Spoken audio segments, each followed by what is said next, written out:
Christmassy things, the Christmas message, Lord, that are going through the routine. At this point, I want to ask you a question.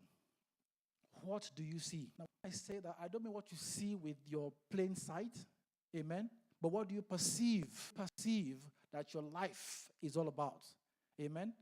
I'm asking a question. What do you, for the foreseeable future, for the rest of your life, for the balance of your days, what do you see? 3. Hebrews 12, verses 2 and 3. Hebrews chapter 12 of our faith. Who for the joy that was set before him, for the joy, the fulfillment, and the consequence of that task that he saw. The Bible says, sat down or has finally apprehended what he saw. Amen? And has sat down at the hostility from sinners against himself, lest you become weary and discouraged in your soul.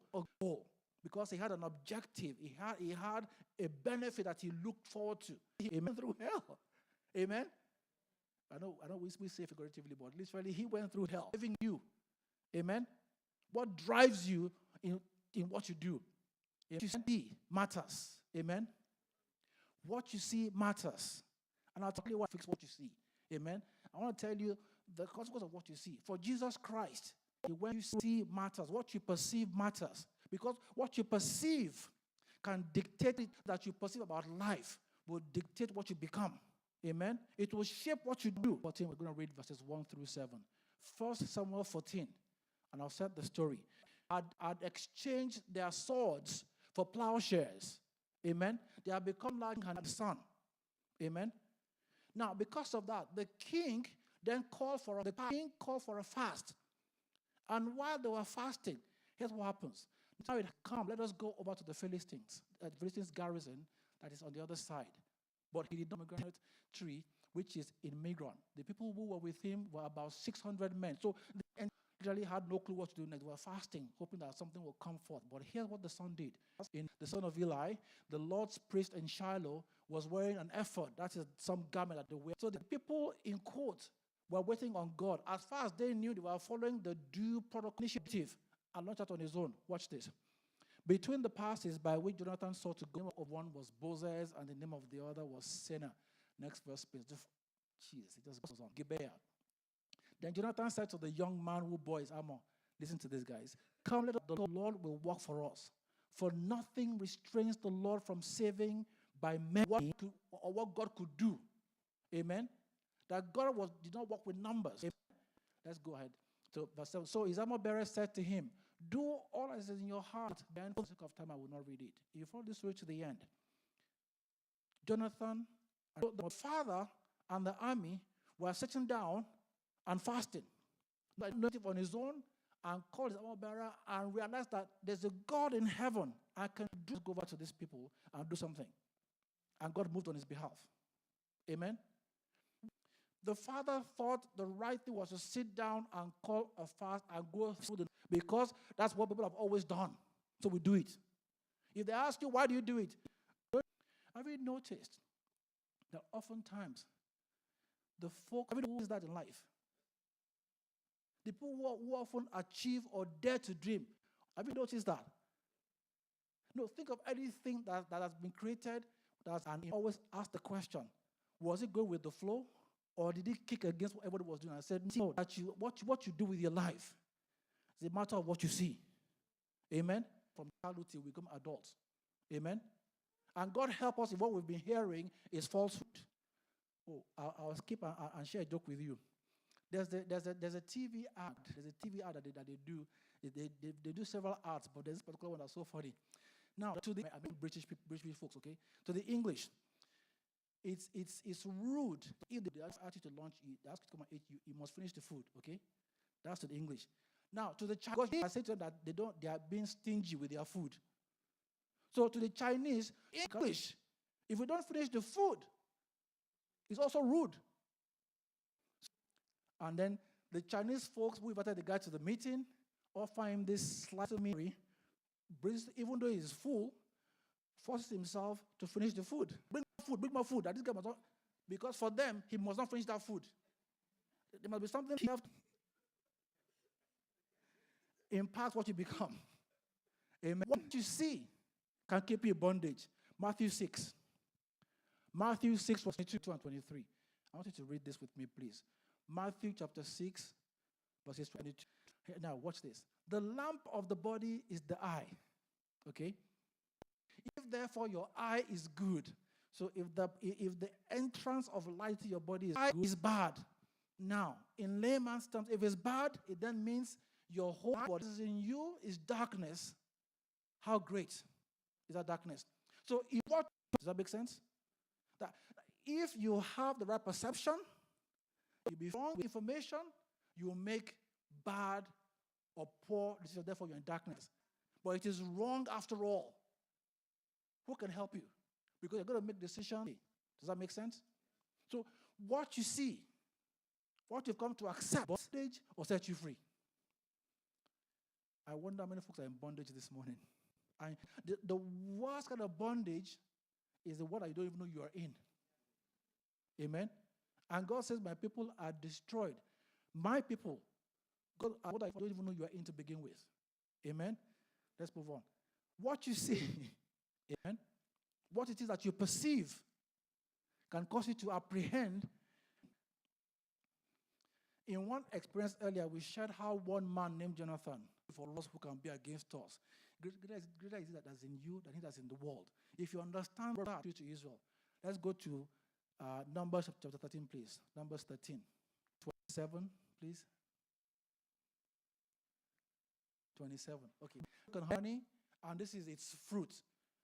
Nevertheless, the people who dwell in the land are strong, Anak there. These are God's own people that God is leading by pillar of cloud. Does not mean we don't have the wrong side. Wrong side still. I'm going to say something to you in a minute that will shock you. Watch this. Nevertheless, the people who dwell in the land are strong. The cities of Amalekites dwell in the land of the south, the Hittites, the Jebus, and the Amorites at the banks of the Jordan. Verse 30. If you're Jebu, I apologize, I'm a Jebu too. But once and take possession, for we are well able to overcome it, not by our own strength, but because we have forgiven me his son. I want to give me everything else that I will need. Amen? We are not able to go up against the people, for they are stronger than we. These are the folk that have seen the hand of God, but that saw the Israelites drown at the land, which they had spied out, saying, the land through which we have gone as spies is a land that drew in their heads. And so that this land was able to consume people. So when it just is overwhelming. If you go to LA, you're going to go into drugs, you're going to go into pornography, it will just consume you and destroy you. So if you're born again, stay in Chicago. If you go to Hollywood, they will destroy you there. And all the people whom we saw are men of great stature. Now, next verse, please. And here's the kick. In our own sight.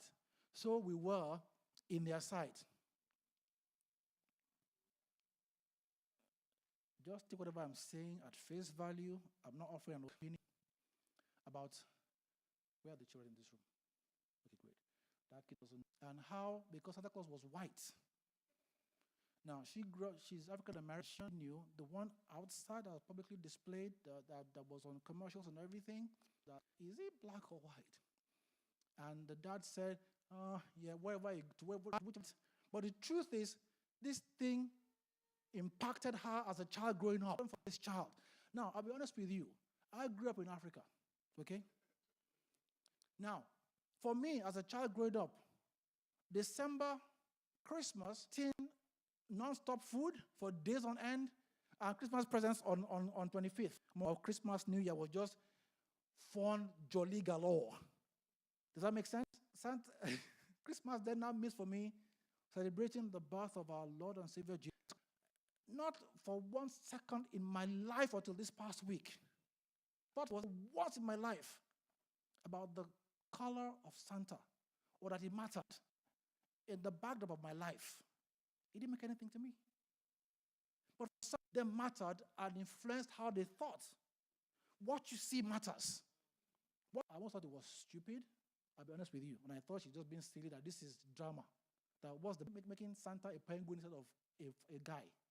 Okay? That a penguin had two colors back up. Okay? That's their pain. So they shared this. Again, I'm not judging anything. I'm just telling you, until some news anchor On Fox News, they say this as a preface. This anchor is a graduate for at least 9 years after passing her bar. So she's highly educated. On discussion about this blog, as even Jesus Christ is white. Topic, but we deal with it every day in our lives, okay? But I want to disabuse our of Judea, not in Bethlehem, Pennsylvania. Amen. He was not born in America. He didn't have blue eyes. Does that make sense? He didn't have blonde hair. Okay. So, worst case scenario, he will take her features. It will be slightly dark, attesting that Jesus is that color. Matters. You can be what I call an educated illiterate. Someone was not born out of this issue. My servant had been speculating, and then they just gave me this one freebie to drive the point home. Amen. See matters. Amen. Can cause you to apprehend or miss opportunities. Now let me say this. I'm at least that's the antiquated phrase they used to use in the 60s and 70s. I said earlier, there are other isms where I come from. There's something called nepotism where I come from. Too bad. Amen? So I can be as educated as I want to be educated. I can see an MSc, a PhD, a BBC, and a CNN to go with it. So there's all kinds of isms in the world. So I left that place to come that my geographical location will only amplify opportunity to escape challenges and obstacles and oppositions of another kind. Yeah. Amen? So now, am I preaching? You only change now. But if you are able to overcoming those obstacles, it will not matter where that place, whether in Timbuktu or in America. Does that make sense? What you see. Amen? Now I have just 4 minutes. Develop the correct or the accurate sight. Amen? Finally, let me say this. What you see can limit the power of God. Most of us have been through school. We are educated. And so we have to apply ourselves and study hard to pass our exams and your nurse, whatever it is that you are. Now, pause for a moment. After you applied yourself for so many hours and burnt the midnight oil, be a student or a C+ and the rest of it, you know what I mean? Now, if you think through all segments of your life, your career, okay, let me ask you, therefore, if I had to score you in heaven, would it be a B student? Or yourself to one part of your life, which was your studies, and you came out with a B average, or that was a testament to your comprehension of the course, the subject matter of the course, correct? So you get a B+, and you go to your Bible study, but you believe you don't go so well. You did accounting. What did you get in Bible study? What we do? We apply ourselves to accounting or to business studies. Yes, the average, the word of God is so easy, it's simple for a child. Expect you to mature and grow up. Amen? To the word of God. Amen? So what you see, those folks having experienced God still were so sure that God could not, and God, there was just no way God could do anything. But we read earlier, so what you see can limit the power of God in your life. Evaluate what you see. My time is fast spent, and I'm barely halfway through the. So I just want you for a few minutes, pray for yourself and ask God to help you. It's good, and your body will be filled with light. If you're understanding, if you make the right assumptions every time before you make decisions or comprehend or assume facts through the wrong mindset, like I told you, and as funny as it sounds, she was speaking after being very educated, and only God knows whatever this. You and I, what we perceive will be right, so that we will not think what is wrong is right. So what is darkness is light. Father, help us in Jesus' name. Lord, we give you in this few minutes. Lord, by your Holy Spirit, you will teach us in Jesus' name. Father, I pray that we'll begin to walk, Heavenly Father, in light and understanding in Jesus' name. Your words, your people are deserved of lack. Jesus' mighty and precious name we have prayed. Amen.